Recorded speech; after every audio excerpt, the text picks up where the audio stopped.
I'm going to be playing these really cool voicings for the bridge of the song Way by Antonio Carlos Jobim. Now this is in the key of D. But the bridge goes 2-5-1 into F major, 2-5-1 into E flat major. It's very unusual that way. Now the melody sounds like this.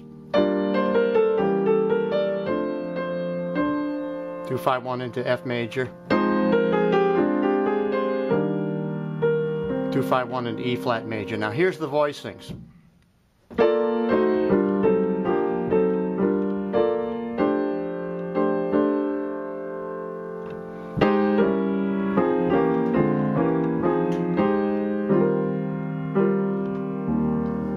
I'm going to play it again, try to make it a little more musical.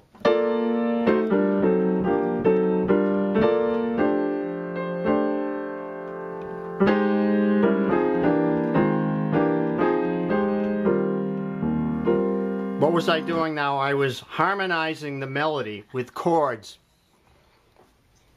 that apply to the concept of the Barry Harris diminished sixth scale. Now this is on a number of videos online, and I have a video of my own that I did on it.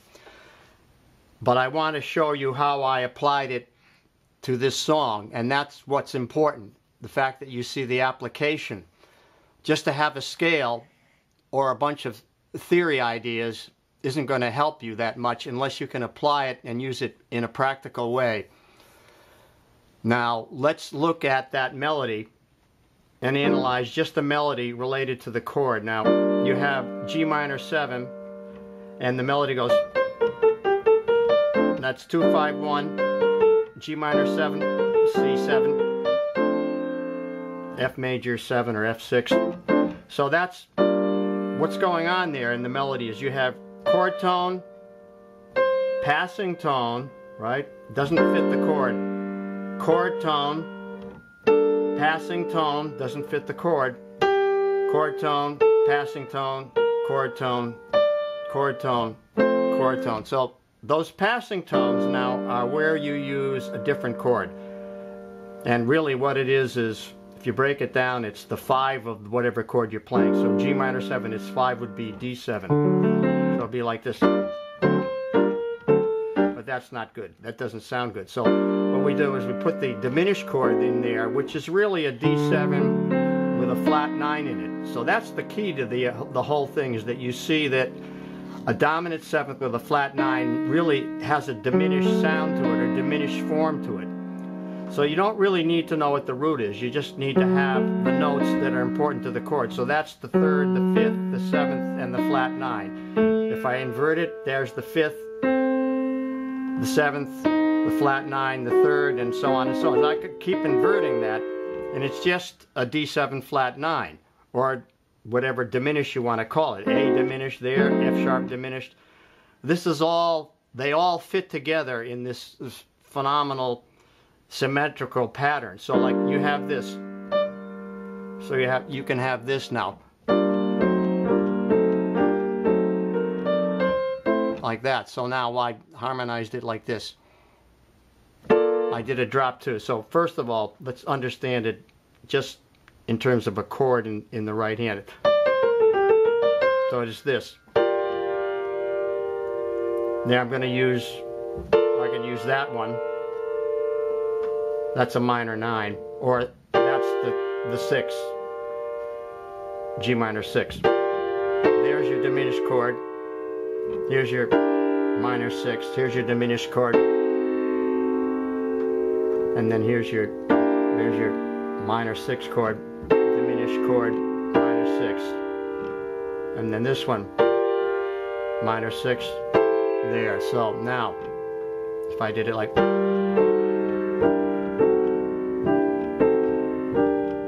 now I did it a little differently. I put the 9 in there. I like the minor 7 sound. So that's the sound I like. Just a variation on it. Now when you drop this, the second note from the top, you have this. See, that'll be this note. That's the voicing. So you're going to drop that note down. Now you have this.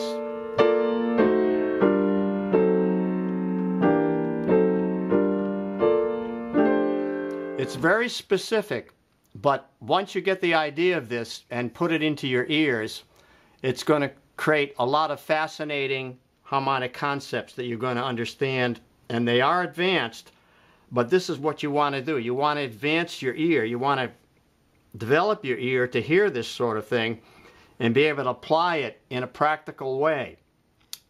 Theory is not enough. You have to really understand it and begin to hear it.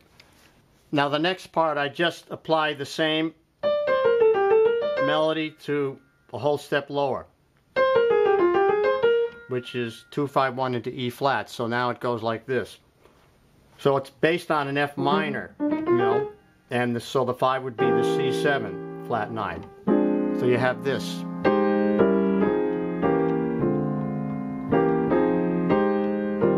It's beautiful sounding, it's symmetrical, it's perfect, and it relates to this concept of the Barry Harris diminished sixth scale, although I'm using the minor seventh here, just because I like the sound of it. Now I have everything written out for you, so hopefully this is a review, because you have to look at my previous video on the Barry Harris diminished sixth scale in order to understand this. But just in terms of a quick review, starting on C scale, so C major, up to 5, there's the flat 6, that would be 6, so flat 6.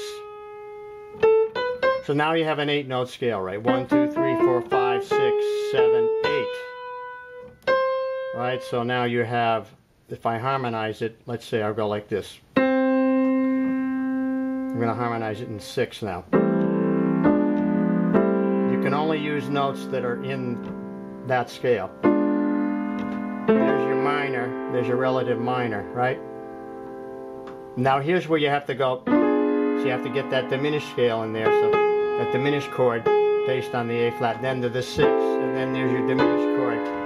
So I'm filling it out with the major 6 and then inversions of it, and then the diminished chord and inversions of it. That's all that's going on. Now you need to apply that to every key. This is a big assignment, but if you love this kind of thing and master it, you will become a great player. Guaranteed. This is guaranteed. If you can master this, this is a great challenge. Now I'm just joking, of course. You can't become a great player just learning this scale or this concept. But you can get sort of in-depth knowledge and how the symmetrical aspect of music relates to the universe. Now, I totally believe that this is a very incredible concept. You know, and Barry Harris, who's one of the great living legends of jazz right now, put this out for you. And so I'm trying to make it more clear by giving you an application, a practical application to a song. And that's what I find fascinating and wonderful all about this, is like you can apply these concepts that have to do with music and the universe and symmetry and everything else and put them into music and enjoy it that way. So like if you love this kind of thing as I do, then you will enjoy this, learning this concept, and you will practice it in all keys. So there you go. There's your challenge. I'm going to give you one more little tidbit. This one. Okay, that's I'm going to put the E pedal tone there.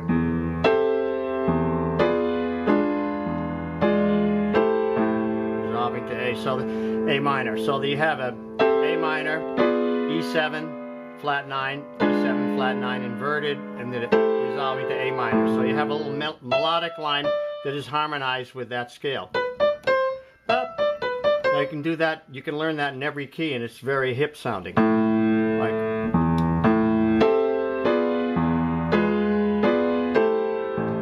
and that really is applying that scale, you know, to a melodic line, which makes it practical. Now that's what the major composers did.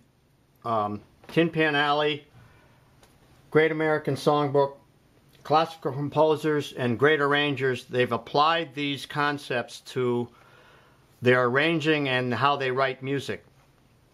And they are beautiful sounding. Thanks for joining me. tonight, and I hope you will write to me. I love to hear from you, and I will always try to respond. Until next time, I will say in the words of my great friend Henry Dressel, swing loose, and we'll see you around the block and next time around. Bye-bye.